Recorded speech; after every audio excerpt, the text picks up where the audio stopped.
पाठ 15। झीलों का शहर नैनीताल। जिन्हें गर्मी की छुट्टियां कहा जाता है, इस साल वह बरसात की छुट्टियां बन गईं। फिर भी बरसाती उमस और पसीने से थोड़ा सा छुटकारा पाने, बच्चों की छुट्टियों के जोश को कायम रखने और अपने लिए वर्ष भर की स्मृतियां संजोने के लिए ठंडे पहाड़ों की यात्रा पर तो जाना ही था।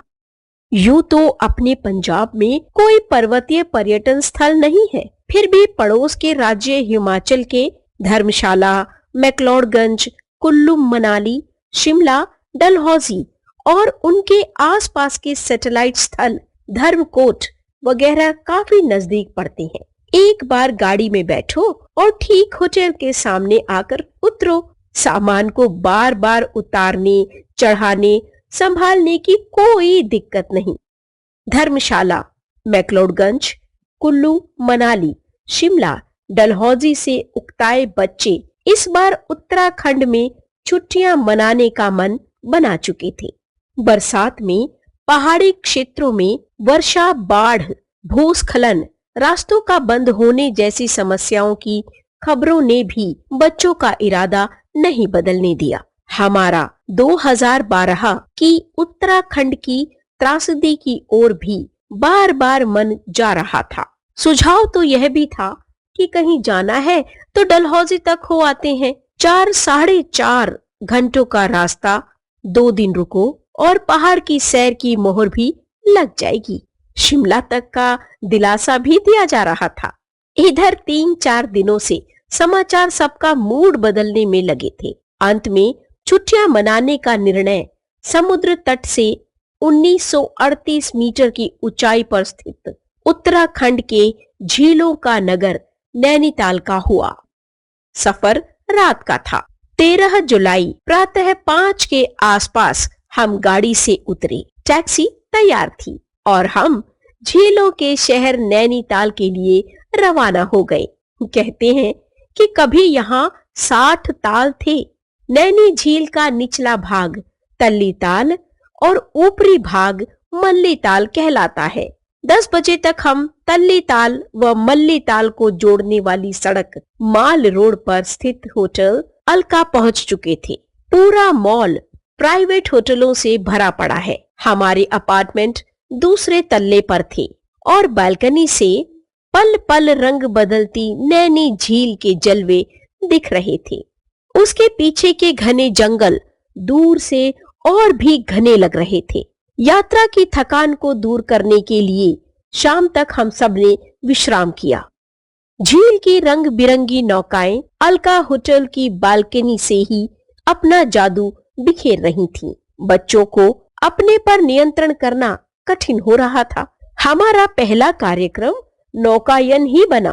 रंग बिरंगे यान थे, पैडल वाली नौकाएं थीं। मांझी भी पर्यटकों को नौका में झील के चक्कर कटवा रहे थे।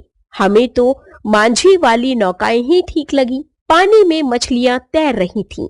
चक्कर लगाते लगाते मांझी से बातचीत भी चल रही कि ताल की गहराई 15 से 156 मीटर तक नापी गई है। ताल के चारों ओर सड़क है जहां लोग सैर भी करते हैं। हम नित्य सुबह शाम होटल की बालकनी से सफेद बत्तखों के झुंड का मंत्र मुग्ध कर देने वाला विहार भी देखा करते थे। 14 जुलाई को हम चिड़ियाघर देखने के लिए निकले। उसका नाम उत्तर प्रदेश के प्रथम मुख्यमंत्री और स्वतंत्रता सेनानी गोविंद बल्लभ पंत के नाम पर रखा गया है। यहाँ मोर, कई तरह की चिड़िया और अन्य पक्षी थे। बंदर और लंगूर भी थे। लेकिन बच्चों का मन वहाँ रमा जहाँ 2 शेर थे। वे कभी मचान पर चढ़ जाते तो कभी अपने क्षेत्र में घूमने लगते। शेर का नाम सुंदर था। जब उसे सुंदर नाम से पुकारो तो वह गर्दन उठाकर देखता था। कुछ रास्ते सीढ़ियों और रेलिंग दोनों से थे। वहाँ रंग बिरंगी मछलियों से भरा एक छोटा सा तालाब था। कल कल करता झरना भी था। नैनीताल में छाते लगातार हमारे पास ही रहे। पता नहीं चलता था कि कब मूसलाधार वर्षा आ जाए। शाम को हम झील के ऊपरी हिस्से अर्थात मल्ली ताल के लिए निकले। नैना देवी का नयनाभिराम मंदिर यहीं पर है। नैनीताल 64 शक्ति पीठों में से एक माना जाता है। नैनी झील में लगाई डुबकी मानसरोवर में लगाई डुबकी जितनी ही पवित्र मानी जाती है। तीसरे दिन 15 जुलाई को हम रोपवे से म्यूजियम पार्क के लिए माल रोड के बड़े बाजार की तरफ निकले। टिकट लेकर हम 2270 मीटर ऊंची चोटी पर जा पहुंचे। वहां बच्चों के लिए झूले, कारें, घुड़सवारी आदि मनोरंजन के साधन भी उपलब्ध थे। बच्चों ने खूब लुत्फ उठाया। शाम को नौकायन का मूड बना। जैसे ही मांझी के साथ नौका विहार आरंभ की, मूसलाधार बारिश शुरू हो गई। चारों तरफ कोहरा छा गया, जिसके कारण हमें वापस लौटना पड़ा। 16 जुलाई सावन का प्रथम दिन, पर रात को ही सावन की झड़ी लग गई थी। नैनीताल की स्वच्छता तो मन को भा गई। कहीं कचरे का नामो निशान नहीं। 500 रुपए जुर्माना था कचरा फेंकने पर। सभी पर्यटक सचेत रहकर डस्टबिन का प्रयोग करते हैं। 16 जुलाई की दोपहर को हमें वापसी के लिए निकलना था, पर पिछले दिन से शुरू हुई बारिश रुकने का नाम ही नहीं ले रही थी। कार्यक्रम तो वापसी पर कुछ दर्शनीय स्थल देखने का था, लेकिन मौसम ने इसकी इजाजत नहीं दी।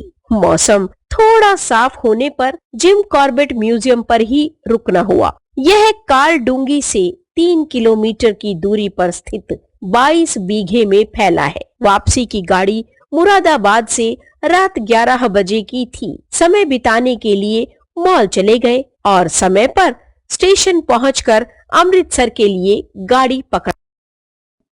पाठ 16